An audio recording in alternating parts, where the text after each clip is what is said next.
Today we are going to read about the story Union is Strength. This is your chapter number 8 from Moral Science book. क्या है इस chapter में? सबसे पहले हम जानते हैं, इस चैप्टर में हम जानेंगे कि यूनियन ही स्ट्रेंथ है, यानी एकता में शक्ति है। तो यहाँ से स्टार्ट करते हैं। ये एक लीडर है, टीम लीडर, ये बोल रहे हैं अपने बॉयज़ से कि boys today we have to win the match, आज हमको मैच जीतना है। तो ये बच्चे बोलते हैं sir how is this possible, ये कैसे पॉसिबल है? तो उसके कोच बोलते हैं, जो टीम लीडर हैं, with team work and team spirit everything is possible, यानी टीम वर्क अगर की जाए टीम स्पिरिट के साथ तो सब कुछ पॉसिबल है। इसी से रिलेटेड हमारी ये स्टोरी है जिसका नाम है union is strength. Then let's read the story. Once upon a time, a flock of sparrows lived together in a forest. यानी एक समय की बात है कि एक चिड़ियों का झुंड एक जंगल में साथ साथ रहता था। The wisest of sparrows was their leader. जो सबसे ज़्यादा चालाक स्पैरो था वो उन सब स्पैरोज का लीडर था। A young man called Topu lived near the forest and earned his living by catching sparrows and selling them. एक आदमी जिसका नाम टोपू था वो उस फॉरेस्ट के पास रहता था और अपनी जीविका चलाने के लिए वो इन स्पैरोज़ को पकड़ता था और उनको बेच देता था। Day after day Topu the follower was able to imitate the call given by the leader sparrow to other sparrows. Means लगातार दिन प्रतिदिन वो क्या करता, टोपू जो चिड़ी मार था वो उसके अंदर एक क्षमता थी कि वो उसके जो स्पैरो के लीडर थे उन्हीं की तरह आवाज़ निकालता था और उसकी वजह से सारे जो स्पैरो थे वो आकर के बैठ जाते थे। One day Topu imitated the call and all the sparrows gathered at one place. एक दिन टोपू ने उसी तरह से उसके जो स्पैरो की लीडर थी उसकी तरह आवाज़ निकाला और जितने सारे स्पैरो थे वो सारे आकर के एक जगह इकट्ठा हो गए। They thought that their leader had called them.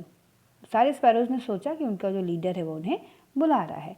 When they were sitting together, Topu cleverly flung his net over them and captured them. जैसे ही वो सारे एक साथ आकर के बैठे, टोपू ने बहुत ही चालाकी के साथ जो नेट था उनके ऊपर फेंक दिया, फैला दिया और उन सारे स्पैरोज को पकड़ लिया। Later he went to the town where he sold all the sparrows and got a good price. बाद में वो टाउन में गया यानी कस्बे में गया और वहाँ पर उसने सारी स्पैरोज को सेल कर दिया, बेच दिया और उसके बदले में उसको एक अच्छा प्राइस मिला। The wise leader sparrow understood the plan of the fowler for catching the sparrows.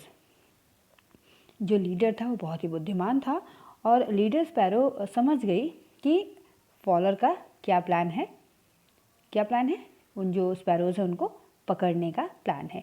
He called all the birds and said, सारी जितनी भी बर्ड्स थी, स्पैरोज थी, उन सबको उस लीडर ने बुलाया और उसको बोला, this clever man is carrying away so many sparrows.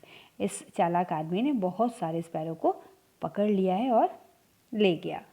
We must stop him, हमें उसको रोकना चाहिए।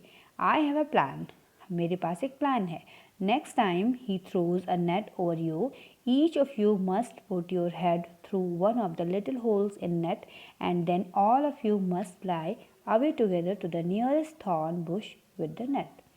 यानी उसने बोला कि मेरे पास एक प्लान है, अगली बार जैसे ही ये जो शिकारी है, ये जो चिड़ी मार है, ये जैसे ही हमारे ऊपर जाल फेंकेगा तुम सबके ऊपर, तो तुम जितने भी हो तुम सारे अपनी जो चोंच है, ठीक है, उसको नेट के होल से बाहर निकाल लेना और सब एक साथ मिल कर के उड़ जाना। और उड़ने के बाद जो भी आसपास तुम्हें बुश दिखाई देगी, झाड़ी दिखाई देगी, उस पर आकर के बैठ जाना। तो क्या होगा, you can leave the net and free. तो इससे क्या होगा कि जो नेट है वो उस बुश में फंस जाएगा और नीचे से तुम लोग निकल सकोगे और आप फ्री हो जाओगे। Yourselves from the net. Okay. The sparrow thought it was an excellent plan and they must try it if they were again trapped by the fowler. Sparrows ने सोचा कि ये बहुत अच्छा प्लान है, अगर फिर से हम लोगों को ने पकड़ा तो हम इसको ट्राई करेंगे। The very next day Topu again imitated the call of the sparrow leader. अगले दिन क्या हुआ, टोपू ने फिर जो लीडर स्पैरो था उसकी तरह आवाज़ बना करके निकाली। The sparrows again were not able to make a distinction between the sound of the leader sparrow and the follower. और एक बार फिर वही हुआ कि जो भी स्पैरो थे वो अपने लीडर और ये जो फॉलोअर था इसके बीच जो डिफरेंस है इसकी आवाज़ के बीच उसको पहचान नहीं सके और फिर से वो सारे आ गए। Topu through the net over the sparrows, और हर बार की तरह टोपू ने इस बार फिर नेट जो है वो स्पैरोज की ओर फेंक दिया। The sparrows lifted the net and flew away with it to the nearest thorn bush.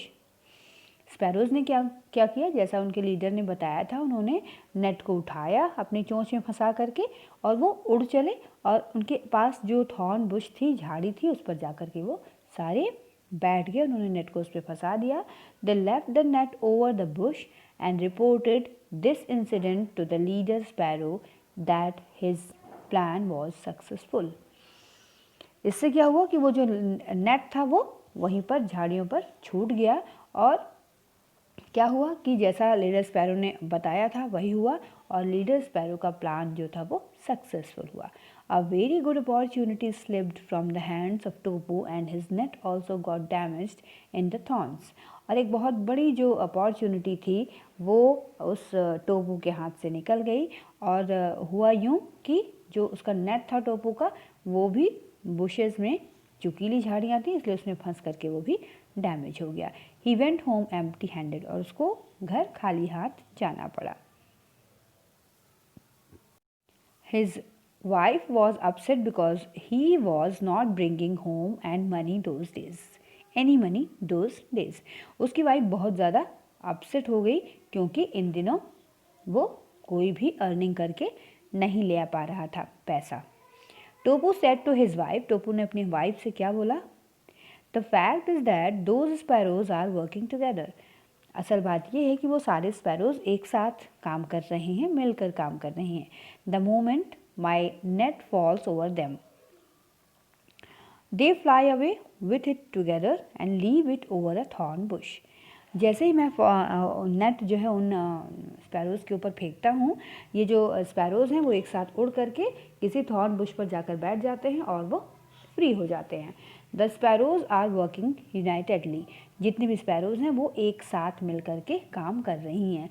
There unity has become their strength. उनकी जो एकता है वो उनकी शक्ति बनी है।